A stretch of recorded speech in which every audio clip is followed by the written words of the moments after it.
안녕하세요. 오늘도 사연살롱을 찾아주셔서 감사합니다. 60대이자 재혼 후 제 인생에서 가장 행복한 시간을 살고 있는 여자입니다. 막상 제 손으로 저를 여자라고 적어놓으니 기분이 참 이상하네요. 여자는 아무리 나이를 먹어도 여자라는 말이 있는데 그럼에도 저는 지금의 사랑받고 사랑하는 여자의 인생을 살기까지 참 오랜 시간이 걸렸어요. 그전까지는 그저 저를 부르는 호칭은 엄마 혹은 아줌마가 다였고 언제나 돈 걱정과 자식 걱정으로 발을 동동거리며 살았기에 저 스스로 저를 가꾸는 일은 상상하지 못했거든요. 그런 저의 인생을 되짚어보면 저는 태생부터가 억울한 인생이었어요. 제가 가난한 집의 1남 5녀 중 5번째 딸이었거든요. 가난한 살림에 무슨 대를 이을 욕심을 낸다고 저희 부모님은 옛날 고리짝에나 나올 법하게 아들을 얻겠다며 줄줄이 딸을 낳았고 끝내 6번째로 아들을 낳았는데 그래서 제가 저희 집의 마지막 딸이 되었어요. 남동생은 저보다 2살 어렸어요. 아무리 집이 가난해도 귀한 대접을 받았고 그에 반해 첫째 언니를 비롯한 저까지 같은 자식임에도 전혀 다른 대접을 받아야 했는데요. 그때는 우습게도 저의 소원이 하얀 쌀밥에 고깃국으로 배불리 먹는 거였어요. 그리고 저희 부모님은 교육에도 아들과 딸 차별을 하셨는데 딸들은 많이 배워봤자 남 좋은 일만 시키는 거라며 학교도 초등학교까지밖에 보내지 않았고 그마저도 육성회비를 제때 주지 않아 학교에 가지 못하는 날도 많았네요. 그러다 보니 저는 살면서 학력 콤플렉스를 겪을 수밖에 없었고 언니들을 비롯한 저까지 20살 성인이 되면 빨리빨리 시집이나 가라는 시기였는데 첫째 언니를 시작으로 우리 딸들은 저희 엄마 아는 중매쟁이로부터 남편들을 만나 어이없게도 남자 쪽에서 좋다고 하면 저희의 의사와는 상관없이 결혼 날짜가 잡혔어요. 지금 같으면 꿈도 꾸지 못할 얘기죠. 그리고 그렇게 소개받은 제 남편은 정말 제가 딱 싫어하는 타입이었어요. 듣기론 집안은 큰 돼지 농장을 해서 잘 산다고 했지만 그 허풍 섞인 말투와 아저씨 같은 외모가 정말 싫었어요. 하지만 남편은 어찌나 자기 애가 강한지 세상에서 자기가 제일 잘났다고 생각했죠. 시종일관 겉멋이 잔뜩 든 허풍을 떨면서 거짓말을 늘어놓는데 저는 그날 저녁 집에 돌아가 남자가 허풍이 심해서 싫다고 울면서 얘기했는데 저희 아버지는 우는 저에게 이렇게 말씀하셨죠. 남자가 허풍도 있어야지. 사내 자식이 소심하면 돼. 오히려 1000배 1000배는 좋은 거야. 그러니 잔말 말고 그쪽에서 좋다고 하면 싸게 시집이나 가. 그래도 영자 너는 딸 중에 막내라고 네 엄마가 엄청 신경 쓴 거 알지? 너 그 집에 시집가면 사모님 소리 들으면서 네 소원대로 하루 세끼 하얀 쌀밥에 고깃국 먹을 수 있다니까. 저는 한심하게도 아버지의 말에 귀가 팔랑거렸어요. 어차피 이래 사나 저래 사나 먼저 시집간 언니들을 보니 다른 남자를 만나도 제 인생이 크게 달라질 것 같지 않았고 아버지의 말처럼 남편은 좀 그저 그래도 편하게 호의호식하면서 살 수 있다면 이 지긋지긋한 집에서 벗어날 수 있으니 그건 그거대로 나쁘지 않은 것 같았어요. 그리고 이윽고 남편은 제가 마음에 든다고 저희 집에 상견례 날짜를 잡자고 연락을 해왔고 저는 그렇게 남편을 만난 지 3개월 만에 시집을 가게 되었는데요. 제가 결혼 후 살 곳은 저 멀리 경상도에 있는 어느 시골 동네였어요. 시댁이 그곳에서 농장을 하고 있었거든요. 농장은 듣던 대로 규모가 엄청났지만 그곳의 삶은 아버지가 말씀하셨던 대로 호의호식하는 삶은 아니었어요. 시어머니는 엄청 깐깐한 사람이었고 마치 저를 돈 주고 데리고 온 식모 취급을 하셨는데 그나마 결혼 초에는 남편이 저를 마음에 들어해 챙겨주었기에 타지의 생활을 버틸 수 있었어요. 환경 탓인지 그래도 제가 믿을 사람은 남편밖에 없더라고요. 하지만 그것도 잠시. 결혼한 지 6개월 만에 저는 임신을 했는데 제가 임신을 하자 남편은 밖으로 돌기 시작했고 급기야 술집을 다니면서 대놓고 외도까지 저질렀는데요. 아무리 절절히 사랑한 남편은 아니라 해도 그 배신감은 이루 말할 수 없었어요. 그런데요, 남편의 외도만큼이나 제가 더 비참했던 게 뭐였는지 아세요? 그건 바로 남편의 외도를 알면서도 큰 문제가 아니라는 듯 말하는 시어머니의 태도였어요. 남자가 살다 보면 한눈도 팔고 그러는 거지. 그런 걸로 시끄럽게 굴지 마라. 원래 남자들이 자기 마누라 임신하면 밖에서 풀고 그러는 거야. 너는 그냥 알아도 모르는 척 해라. 그게 여자의 미덕이야. 웃기죠? 무슨 그런 게 미덕이라고 며느리한테 떠드는지. 저는 아마도 그때부터 남편에 대한 마음을 완전히 접게 된 것 같아요. 하나를 보면 열을 한다고 그런 남편에겐 어떤 희망도 없다고 생각했거든요. 그래서 기회가 되면 몰래 돈을 모아 아이를 데리고 이혼하겠다는 마음을 품고 그렇게 살았는데 막상 제가 아들을 낳으니 시어머니는 손이 귀한 집에 아들을 낳아줬다며 마치 저의 아들을 자기의 아들처럼 끼고 사셨고 모르는 사람들은 시어머니가 아이를 전담하다시피 하니 저에게 편하겠다고 모르는 소리를 했는데요. 정작 저는 아들을 뺏긴 기분이었어요. 너 내 신경 쓰지 말고 농장 일이나 해. 내가 너보다 경험도 있고 가방끈도 기니 키워도 너보다야 잘 키우지 않겠니? 그러니 너는 민석이 육아에서 손 떼라. 손을 떼라고요? 어머니, 그래도 제가 엄마인데 어떻게 그래요. 저희 아들 예뻐해 주시는 건 너무 감사하지만 말씀도 그렇고 정도가 너무 지나치신 것 같아요. 어머, 얘가 지금 뭐라는 거니? 네가 우리 민석이 낳아줬다고 뭐라도 되는 것 같아? 넌 그냥 우리 민석이 낳아준 씨바지 같은 거야. 어디 무식한 게 애를 키우겠다고 설쳐? 넌 그냥 시키는 일이나 해. 알겠어?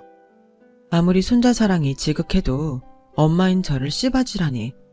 저는 그 후 시어머니와 아이 때문에 부딪히는 일이 많아졌어요. 하지만 남편은 역시 제 편을 들지 않았고 오히려 자기 엄마 마음을 몰라준다며 큰 소리를 쳤는데요. 아니, 우리 엄마가 기껏 고생해서 애 봐주는 건데 감사한 줄도 모르고 웬 소란이야. 그리고 생각을 해봐라.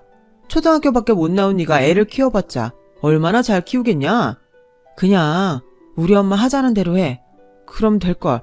왜 자꾸 집안 시끄럽게 만들어? 뭐라고요? 아무리 팔은 안으로 굽는다고. 하지만 난 싫어요. 내 아들도 당신처럼 되면 어떡해요? 난 당신처럼 내 아들이 말 같지도 않은 허풍에 밖에 나가 바람이나 피우는 그런 놈으로는 절대 키우고 싶지 않아요.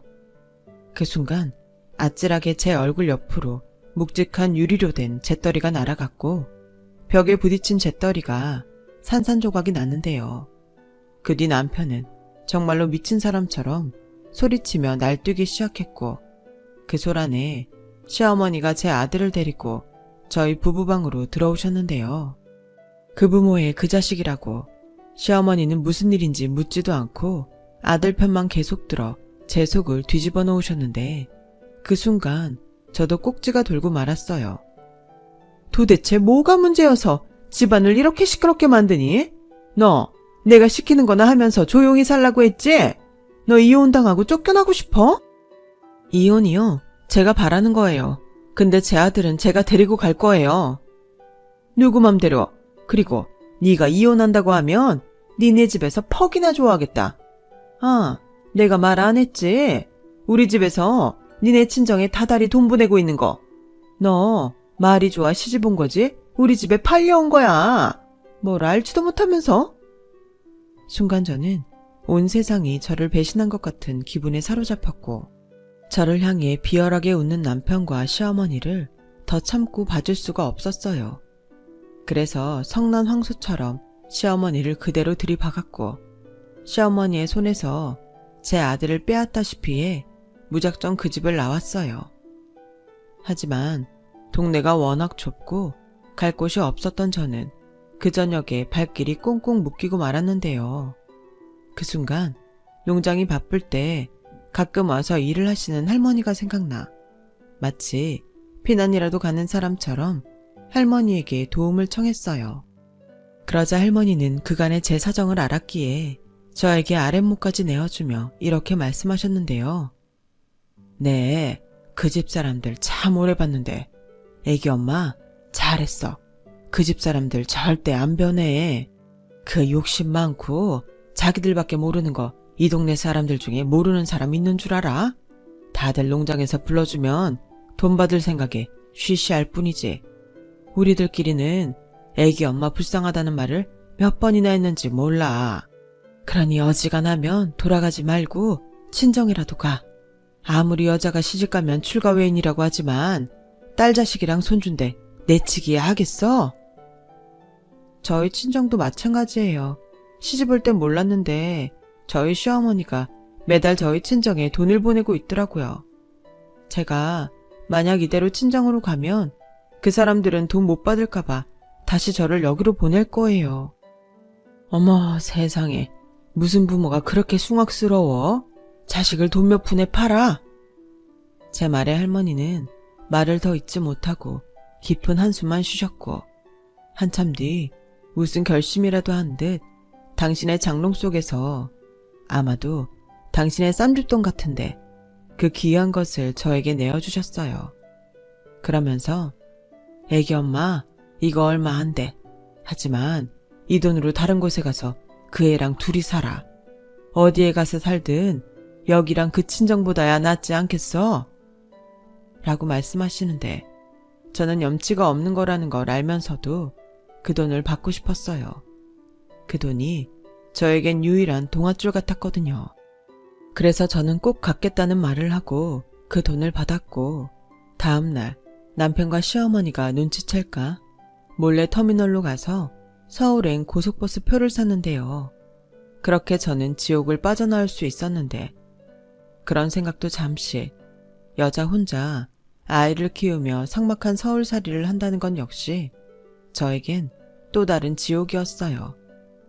아이가 어려서 어디 떼놓지도 못했고 그런 저에게 일자리를 주는 곳은 더더욱이 없었거든요. 게다가 할머니가 주신 돈으로는 월세방도 얻을 수 없었기에 여인숙 달방을 전전하며 살았는데 그때는 지금보다 방음이 워낙 안 됐기에 아이가 우는 날이면 쫓겨나기 일쑤였어요. 그렇게 힘든 3개월을 보냈고 도저히 서울에서는 살 수가 없을 것 같아 어떻게 해야 하나 막막하기만 했는데 죽으라는 법은 없다는 말이 맞는지 그때 당시 같은 여인숙 달방에 묵던 한 여자가 아이를 데리고 할 수 있는 일자리가 있다며 어떤 집의 주소와 연락처를 적어줬는데 아마 그때 그 도움이 없었다면 끝내 저는 서울살이를 포기했을지도 몰라요. 여기 가면 숙식이란 일자리는 해결할 수 있을 거예요. 거기 사모님이 굉장히 인품이 좋으시거든요. 사실은 내가 가려고 했던 곳인데 애기 엄마가 가요. 정말요? 근데 그렇게 좋은 일자리를 저한테 주는 거예요? 왜요? 저는 고향으로 돌아가기로 했거든요. 저희 집이 강원도 산골인데 부모님이 산에서 약초를 캐다 다치셨다고 해서요. 자식이라고는 저 하나라 제가 가서 돌봐드려야죠. 아, 그래요? 저는 너무 감사한 일인데 부모님이 많이 안 다치신 거면 좋겠어요. 그리고 정말 고맙습니다. 이 은혜 평생 잊지 않을게요. 어려운 사람끼리 도와야죠. 애기 잘 키우세요. 저는 그날 그 여자가 저에겐 예수님이고 부처님 같았어요. 그리고 다음날 아침 소개해준 곳에 전화를 했고 전화를 받은 사모님은 집에 상주하며 가사일을 대신해줄 수 있는 사람을 찾고 있다고 했는데요. 아이가 있어도 괜찮다고 하셨어요. 그래서 그날 바로 신이 나서 그 집으로 갔고 꽤 큰 2층짜리 주택에 딱 봐도 행복해 보이는 가족들이 있었는데 모두 저와 제 아들을 반갑게 맞이해줬어요. 어머, 정말 애기네? 몇 개월이에요? 이런 작은 애를 데리고 그동안 고생 많았겠네요. 네, 제가 사정이 좀 있어서.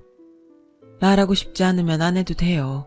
그리고 주방 옆에 조그만 방이 하나 있는데 그 방 쓰면 되고 애기 먹을 건 냉장고에서 아무거나 다 써도 되니까 편하게 만들어 먹여요. 대신 우리 남편이랑 우리 딸들 잘 챙겨주고 내가 아파서 집안일을 잘하지 못하거든요. 부탁 좀 해요. 사모님은 안 그래도 얼굴빛이 창백해 보였는데 유방암을 앓고 계셨고 몇 번이나 재수술을 했는데도 재발이 돼서 안타까운 상황이었어요. 하지만 사장님도 딸들도 모두 희망을 잃지 않고 가족끼리 사이가 좋았는데 이런 집도 있구나 라는 부러움이 생기더라고요. 그 후 저는 정말로 열심히 일했어요. 이곳이 아니면 누가 우리 모자를 받아주겠나 하는 마음과 이런 저를 기꺼이 받아준 사모님을 위해서 최선을 다해 일을 했는데요. 그래도 희망이 있었는지 사모님의 병세는 많이 호전되었죠. 그리고 저는 그곳에서 무려 15년 동안 일을 했고 사모님의 도움으로 그 빌어먹을 남편과도 무사히 이혼할 수 있었는데요. 제 아들을 포기할 수 없다고 버티는 시어머니에게 그간 저에게 부당한 노동과 대우를 했다는 점을 문제 삼아 위자료 청구까지 하겠다고 세게 나갔고 남편과 시어머니는 아이를 포기하는 대신 위자료와 양육비는 제가 시댁에 있는 동안 저희 친정에 보내준 돈으로 대신한다고 했어요. 물론 억울한 부분이 없지 않았지만 앞으로 평생 저들과 아이 문제로 엮일 일이 없다고 생각하니 그것만으로도 좋았던 저는 무사히 이혼한 것에 의미를 뒀고 시간이 많이 지났지만 기꺼이 쌈짓돈을 꺼내주신 할머니에게도 돈을 갚을 수 있었는데요. 안타깝게도 할머니는 이미 돌아가셔서 이제는 그 집에 돌아와 살고 있다는 큰 아드님께 이자와 그 돈을 대신 드렸어요. 그것으로 저는 마음이 홀가분해졌는데 사모님은 다 큰 아들이 혼자 쓸 방이 있어야 하지 않냐며 아들 방까지 하나 더 내어주셨고 이렇게나 많은 도움을 주셨는데 제 아들까지 신경 써주시는 사모님의 마음에 저는 너무 고마워서 시켜만 준다면 평생 여기서 일하고 싶다고 말했어요. 하지만 이런 어미 속도 모르고 사춘기에 접어든 아들은 제가 남의 집 가사일을 하는 것도 싫고 주인 집에 얹혀 사는 신세도 싫다며 무조건 나가서 살자고 떼를 썼는데요.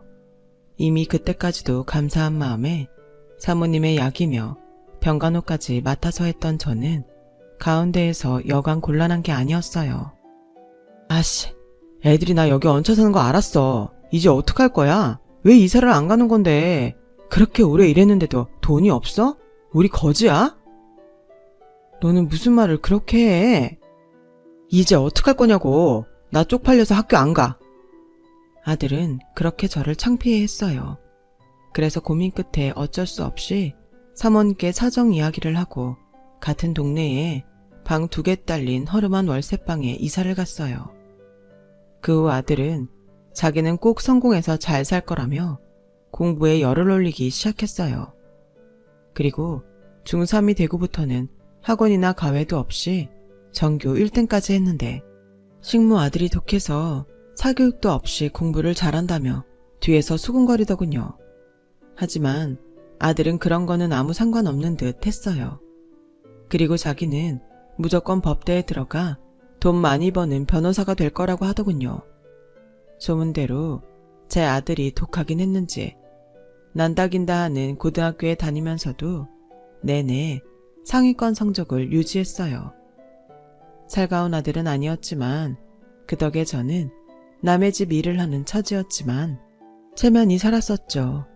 혹여 아들이 장학금을 받지 못하면 그때는 제 도움이 필요할 테니 저는 저 나름대로 허리띠를 더욱 졸라매며 등록금을 모으기 시작했는데요. 그 즈음부터 사모님이 병세가 심상치 않았어요. 그리고 암이 다른 곳으로 퍼졌다는 말을 듣게 됐는데 그렇게 사이가 좋았던 가족들도 이제는 지쳤다며 하나 둘 사모님 곁을 떠나더군요. 그렇게 평생 아내밖에 모를 것처럼 하던 사장님도 사모님이 병원에 입원하고부터는 완전히 다른 사람이 되어서 병원도 찾지 않았는데 제가 병원에 한번 가보셔야 하는 거 아니냐고 말을 하면 꼭 이렇게 말했어요. 아주머니, 저도 마음이 아파서 못 가는 거예요. 아주머니가 저 대신 우리 집 사람한테 잘해주세요. 제가 돈을 벌어야 병원비도 내지 않겠습니까? 그냥 요즘 제가 많이 바쁘다고 그렇게만 말해주세요. 사람 마음이라는 게 이럴 때 보면 참 믿을 게 못 돼요. 그리고 제가 사장님에게 실망했던 가장 큰 이유는 아내가 아파서 병원에 있는데 자기는 젊은 여자들을 바꿔가며 집에 데리고 와서 외도를 저질렀다는 거였어요. 그리고는 사모님에게 비밀로 하라고 제 입단속까지 했는데 사모님에게 워낙에 받은 은혜가 깊다 보니 그게 정말 힘들었네요. 아픈 사모님에게 사장님의 외도 이야기를 한다는 것이 쉽지 않았고 그렇다고 사장님이 바라는 대로 알면서도 입 다물고 있자니 그건 사람으로서 못할 짓을 하는 것 같았어요. 이런 고민을 하고 있을 그 무렵 사모님은 결국 병을 이기지 못하고 눈을 감았습니다.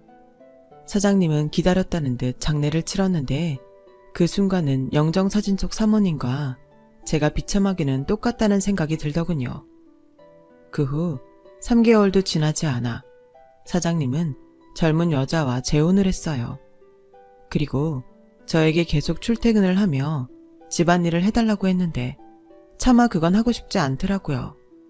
그래서 거절을 하고 돌아와 아들에게 말을 하니 아들은 돈만 받으면 그만이지 뭘 그렇게 따지냐며 저에게 핀잔을 주는 거 있죠. 그 순간 지도 남자라고 제 아빠나 사장님처럼 생각하나 소름까지 돋았는데 아마도 아들은 수능을 앞두고 돈 걱정을 했던 것 같아요.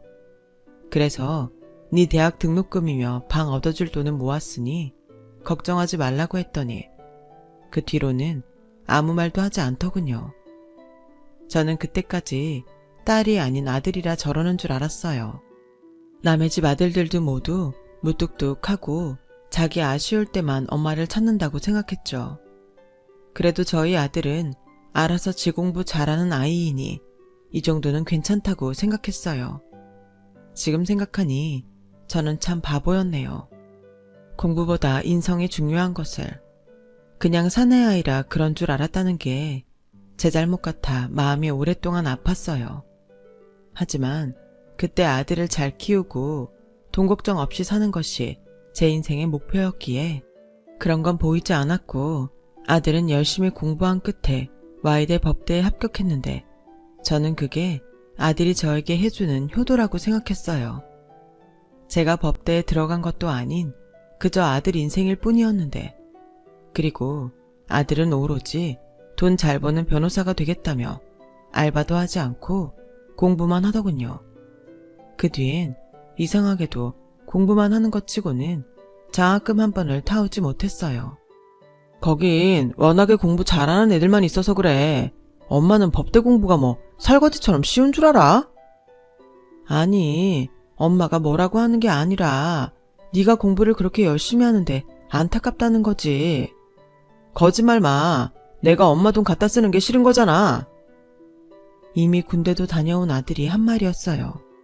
다른 집 아들은 군대에 다녀오면 모두 처리된다고 하던데 저희 아들은 사춘기 시절에 멈춰 있었고 그런 아들이 저에겐 세상의 전부여서 대학 등록금을 대며 식당 일을 했어요. 그렇게 자그마치 10년을 뒷바라지한 끝에 아들은 변호사 배지를 달 수 있게 됐고 내심 이제 끝났다. 나도 이제 변호사 아들 덕 좀 보며 쉬어야겠다 라고 생각했는데 변호사 타이틀 단지 3개월도 되지 않아 아들은 저에게 결혼을 통보했어요. 엄마, 나 결혼해. 뭐? 지금 엄마한테 결혼한다고 통보하는 거야? 어쩔 수 없어. 애가 생겼거든. 근데 오히려 잘된 일이야. 나랑 결혼할 여자 부잣집 딸이거든. 거기 아버님이 평생 변호사 사이 보는 게 꿈이었대. 아니, 그래도 그렇지. 결혼을 이렇게 결정해?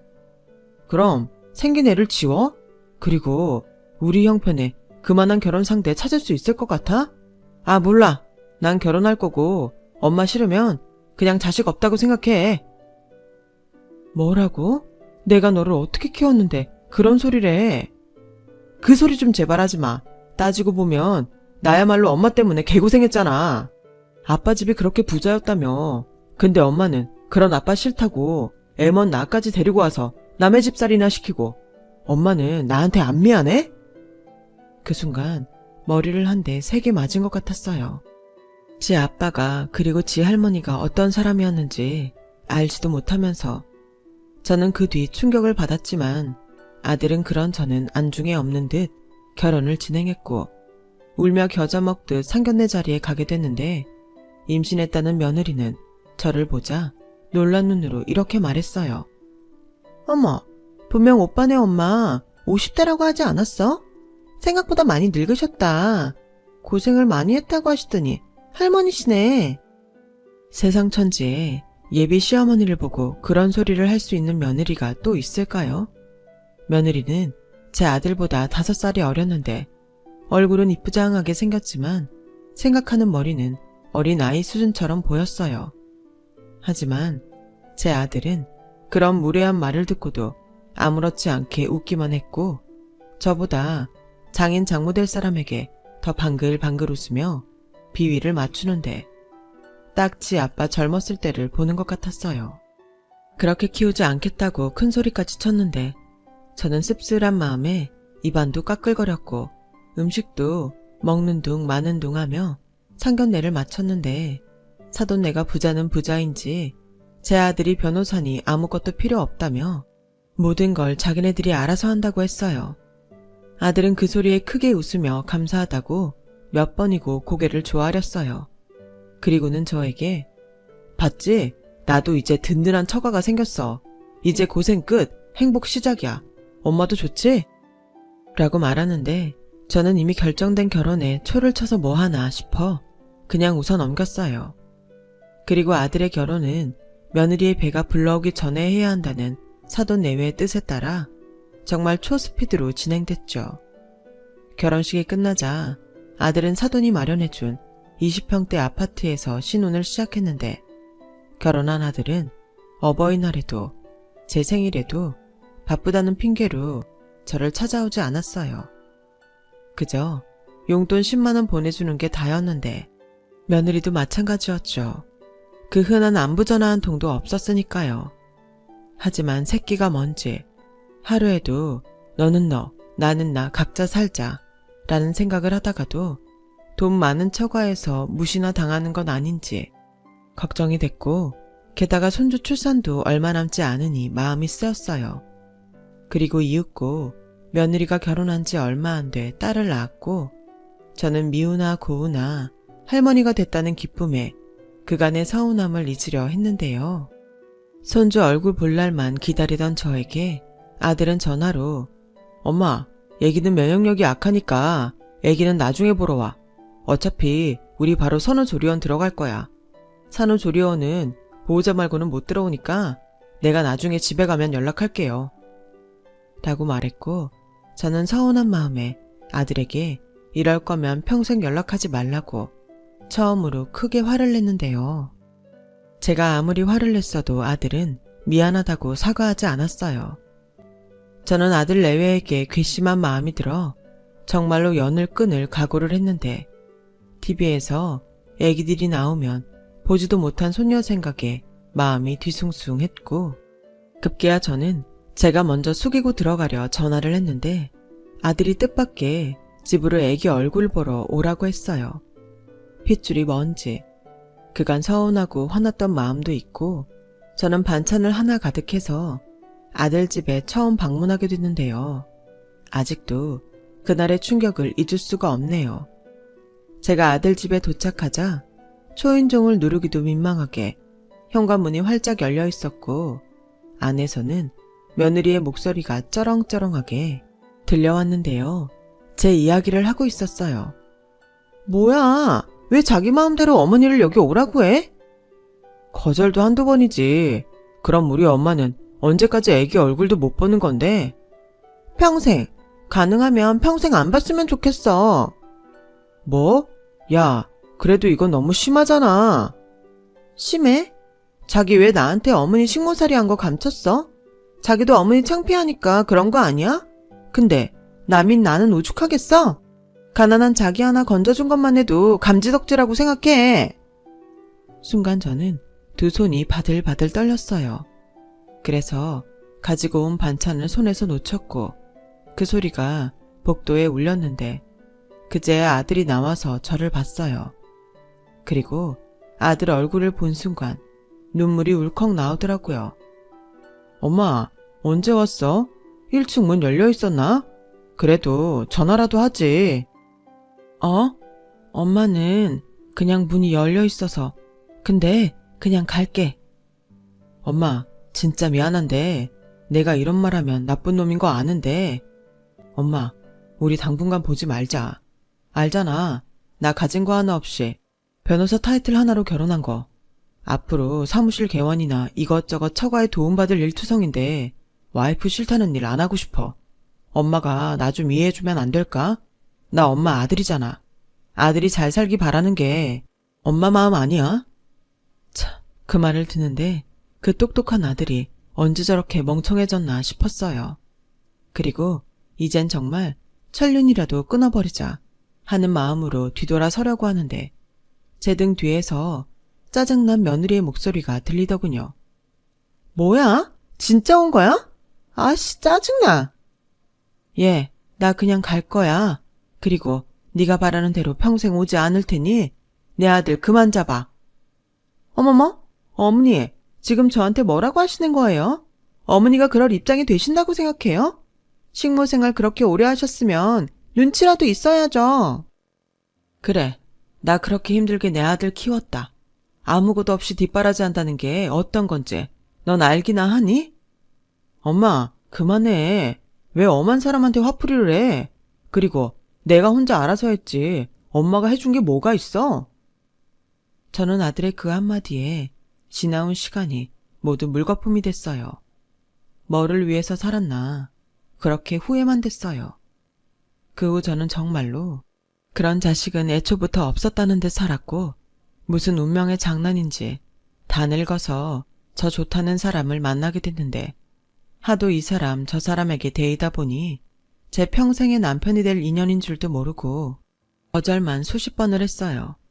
하지만 고맙게도 이 남자는 한결같이 저를 기다렸고 만날 때마다 누구처럼 허풍도 없고 말과 행동이 신중하고 검소한 게 시간이 지나면 지날수록 이 사람의 진가가 보이는 것 같았어요. 무엇보다 사람이 진실한 게 제 마음을 움직였죠. 그래서 50대 나이에 처음으로 연애를 시작했어요.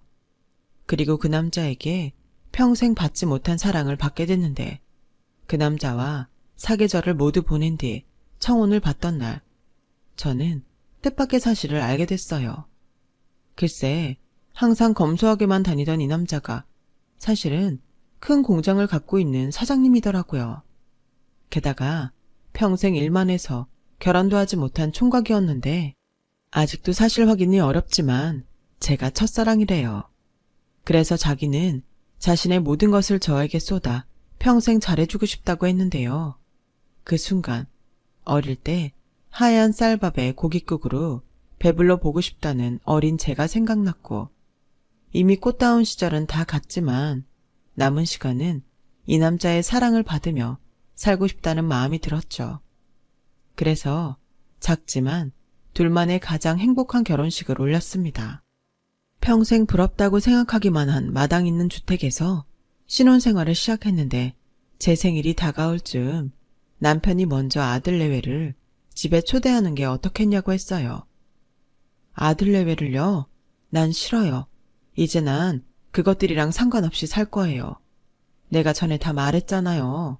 난 아직도 그것들을 생각하면 심장이 떨리는데. 그래서 하는 말이지. 언제까지 심장 떨려 하면서 살 순 없잖아. 나만 믿고 집에 한번 오라고 해.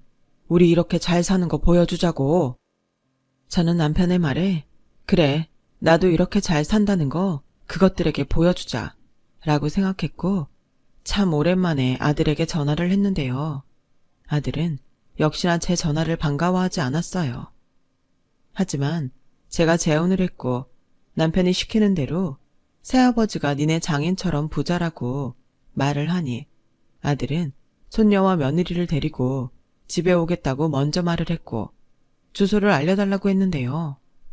그 주 아들 내외는 뭐가 급했는지 저희 신혼집을 찾아왔어요. 그리고는 어안이 벙벙해서 마당이며 집안 곳곳을 살폈는데 며느리가 저에게 전에 없던 눈웃음을 치며 이렇게 말하더군요. 어머니, 안 그런 줄 알았는데 재주가 좋으시네요. 이 집은 자가인 거죠? 저분이 새아버님? 안녕하세요. 듣던 대로 사장님 얼굴이시네요. 그런 얼굴도 있나요? 저희 아빠도 사장님이시거든요. 다른 사람들은 몰라도 저는 알아요. 여유 있는 얼굴이랄까? 칭찬으로 들을게요. 네, 칭찬 맞아요. 이제야 양가가 급이 좀 맞는 것 같네요. 안 그래, 여보? 여보는 좋겠네. 부자인 새아버지가 생겨서. 그렇지. 그래도 어머님이 좀 오버하신 것 같아요. 저희 아빠처럼 부자라니. 저희 집 진짜 돈 많아요. 그러니? 그래서 네가 한결같이 위아래를 모르는구나. 결국 그 돈이 너한테는 독이 된 것 같은데. 뭐라고요? 지금 팔자 좀 고쳤다고 큰 소리 치는 거예요? 정말 웃기지도 않아. 됐자하니 나도 그쪽 아버님이 얼마나 대단한지 궁금하네요. 아버님 회사가 땡땡땡사 맞죠? 오해는 하지 말아요. 이 사람한테 내가 사돈이라고 명함을 받아서. 맞아요. 보셔서 아시겠지만 저희 아빠 대리점도 많고 그 업계에서는 유명해요. 유명하더라고요. 악덕 사장님으로. 그리고 그 대리점에 들어가는 물건 다 우리 공장에서 만드는데 혹시 그것도 알아요? 네? 그게 무슨... 대리점이라는 게 물건 만들 수 있는 공장 없으면 망하는 거 한순간인데 게다가 그쪽 아버지 그쪽이 아는 것처럼 자금 사정도 좋지 않아서 얼마 전에 나한테까지 와서 무릎 꿇고 물건 만들어 달라고 빌고 갔어요. 난 사돈인지도 모르고 돌려보냈는데 내가 그 명함 받고 얼마나 놀랐는지 몰라요. 난 성품이 별로인 사장님하고 일을 안 해서. 며느리는 제 남편의 말에 꿀먹은 벙어리가 됐어요. 그리고 아들은 미묘하게 입꼬리를 올리며 웃는 것 같았는데 언제부터 그렇게 살가운 아들이었다고 음식이 맛있네, 엄마가 보고 싶었네 라며 마음에도 없는 소리를 했는데요. 이번에도 남편이 그런 아들을 먼저 꾸짖었어요. 돈 있으면 부모고 돈이 없으면 짐인가? 똑똑히 듣게 자네가 먼저 자네 엄마에게 보지 말자고 했나? 이 순간부터 난 내 아내를 자네한테 평생 안 보여줄 작정이네. 네? 아니 그래도 저와 엄마는 천륜인데요. 그런 천륜을 자네가 먼저 끊자고 했던 거 아닌가? 아니 그럼 도대체 여길 왜 오러 간 거예요? 뭐 자랑이라도 하시려고요? 맞네. 내가 자네들 불러다 자랑 한번 하자고 했네. 내가 이런 말 하는 거 별로 좋아하는 스타일은 아닌데 돈이라면 나도 차고 넘치네. 나는 앞으로 자네 어머니랑 평생 행복하게 살 거야. 자네 아니어도 내가 행복하게 해줄 걸세. 그러니 자네 엄마 생각은 하지 말고 자네나 잘 살아. 그 처가가 언제까지 자네 뒤를 밀어줄 수 있을지는 모르겠지만 내 새아버지로서 조언 하나만 하자면 자네 처가한테 너무 기대지 말고 여기저기 빚이 많은 양반이라 빚 좋은 게 살고 알지? 아들은 그 순간 얼굴이 일그러졌어요. 그리고는 저희 남편에게 잘못했다고 후회하고 있었다고 빌기 시작했는데 이러니 저러니 해도 꼴보기 싫은 건 매한가지더군요. 그리고 아들의 그 모습을 보며 며느리는 절대 그럴 일이 없다며 눈에 쌍심지를 켰고 씩씩거리며 해놓은 음식도 다 먹지 않고 돌아갔는데 1년도 되지 않아 아들은 남편의 말이 맞았다며 이혼을 할 거라고 연락을 해왔어요. 그러면서 처가보다 자기 집이 더 잘 사니 그런 처가는 필요 없다고 하는데 저는 그런 아들의 말을 들어줄 수 없어서 그 전화를 끝으로 저는 핸드폰 번호를 바꿔버렸는데요. 아들이 점점 인간 쓰레기가 되어가는 걸 더는 보고 싶지 않았어요. 하지만 그럼에도 마음은 여전히 무겁고 힘들었는데 그걸 보다 못한 남편이 자기의 마지막 로망이었다며 저에게 귀촌을 제안했고 평생 그런 생각을 해본 적이 없던 저는 잘 모르겠다고 했는데 남편은 일단 가서 1년만 살아보자고 했어요. 그러면서 거기 가서 다 있고 작은 텃밭에서 우리 먹을 거 키워가며 장날엔 시장 데이트도 하자고 어찌나 사탕발림으로 꼬시던지. 그만 홀랑 넘어가서 저는 지금 7년째 귀촌 생활을 이어가고 있네요. 모르는 사람들은 귀촌을 하면 유유자적하게 한가로울 거라고 생각하지만 실제로 시골 생활은 할 일도 많고 바쁘게 하루가 돌아가요. 근데 이게 묘하게 중독인 게 안 하면 안 할 수도 있는데 안 할 수가 없다는 겁니다. 그러면서 저절로 깨달았어요. 인생이 너무 짧다는 것을요. 저는 이미 인생의 절반을 엉뚱한 곳에 모두 써버렸는데 남은 인생까지 그렇게 살고 싶지 않다는 생각을 하게 됐죠. 그래서 남은 시간은 열심히 산 만큼 제가 부릴 수 있는 사치를 하며 살기로 마음먹었어요. 돈을 쓰는 그런 사치가 아니라 돈으로 살 수 없는 그런 사치를 하면서요. 그렇게 생각하니 아들이 그렇게 큰 것도 이젠 제 잘못만은 아닌 것 같고 또 그런 아들을 위해 평생 노력하며 산 제 인생도 다 헛산 건 아닌 것 같은 기분이 드는 게 저는 이제야 비로소 진정한 제 인생을 사는 것 같아요. 그리고 남편은 가끔 회사에 일이 있으면 서울에 가기도 하는데 남편이 없는 집은 너무 허전해서 그동안 어떻게 혼자 살았나 싶은 생각이 들 정도로 이제 남편 없으면 살 수 없는 그런 사람이 되고 말았어요. 누군가는 그렇게 생각할 수도 있겠죠. 남편이 부자라 행복한 거라고요. 부정할 수 없는 부분도 있지만 저는 그럼에도 말하고 싶어요. 이 사람이라 행복한 거라고요. 저는 그래서 남편이 있는 지금이 너무 감사합니다. 죽기 전 바라는 소망이 있다면 언젠가 저희 못난 아들도 세상의 이치를 깨닫고 자기 잘못을 반성하는 날이 왔으면 좋겠어요. 평생 보지 않아도 상관없는데 그래도 아들이 자기 인생을 더 이상은 망치지 않았으면 좋겠어요. 지금까지 저의 이야기 들어주셔서 정말 감사합니다. 여러분의 매일이 가치 있는 날들이 되길 진심으로 바랄게요. 여러분, 사연 댓글에 응원과 현명한 조언 부탁드려요. 좋아요와 구독은 저에게 큰 힘이 됩니다. 오늘도 좋은 일 가득하세요.